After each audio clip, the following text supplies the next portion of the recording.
My name is John Bibbs, and I want to talk to you today about a TEDx event that I just saw on the other day, a very explosive event that really captivated my way of thinking, as well as gave me some new ideas on how to deliver or how to bring some things about in my personal life. The speaker that I had a chance to see or view was TEDx, was Simon Sinek. His ability to characterize a subject was just great. The thesis statement of the talk is, how do you explain when things don't go as you assume, or better, how do you explain when others achieve things that defy the assumptions? Now, he captivated the audience attention by asking the why question. He asked, why did Apple succeed and there were many other computer companies? He also asked, why did Martin Luther King touch so many lives? Why was he able to reach out the boundaries and touch hearts that even though there were others in the civil rights movement at that time? Then he talked about a very subject that I've heard about that I didn't really know existed from this fashion. He talked about the Wright brothers.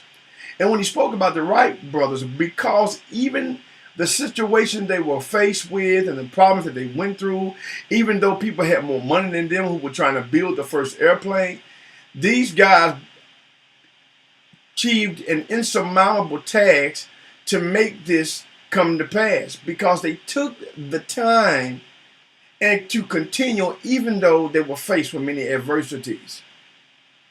He maintained the audience by leading the way in engaging the visionary sense and auditory applications by listening to his powerful words and illustration and using the writing to allow us to look and focus on what he was writing on the board.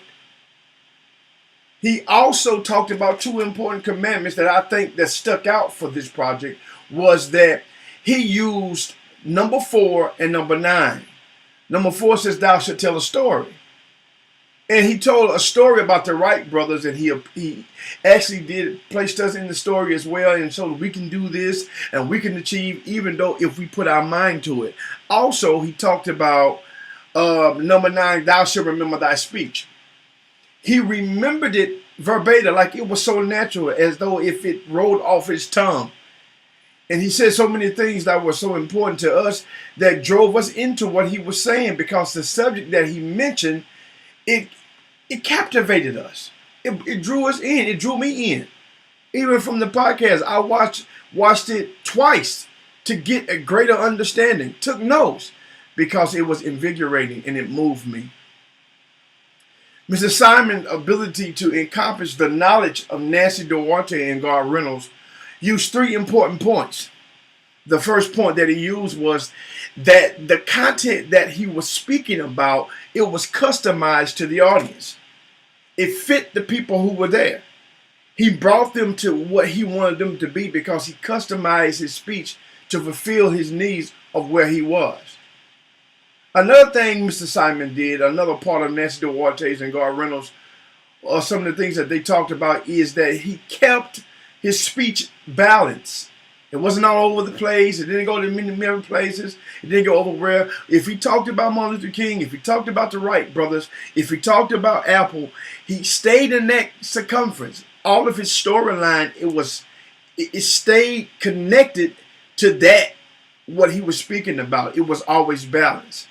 And the next thing, he made me feel smarter. I'm not really there to see the audience face, but he made me feel smarter than what I was. He made me feel knowledgeable and that I could achieve any feat, and he brought words of encouragement to me to make me feel as though I could achieve anything. But the things that most importantly that I took from this assignment is to really spend the time studying, to spend the extra time understanding your topics and learning your speech and going and over again. It's nothing wrong with being repetitive. Practice what you're going to say. Understand the knowledge behind what you're going to say. And don't just deliver a performance, but deliver something captivating, something opening, something that...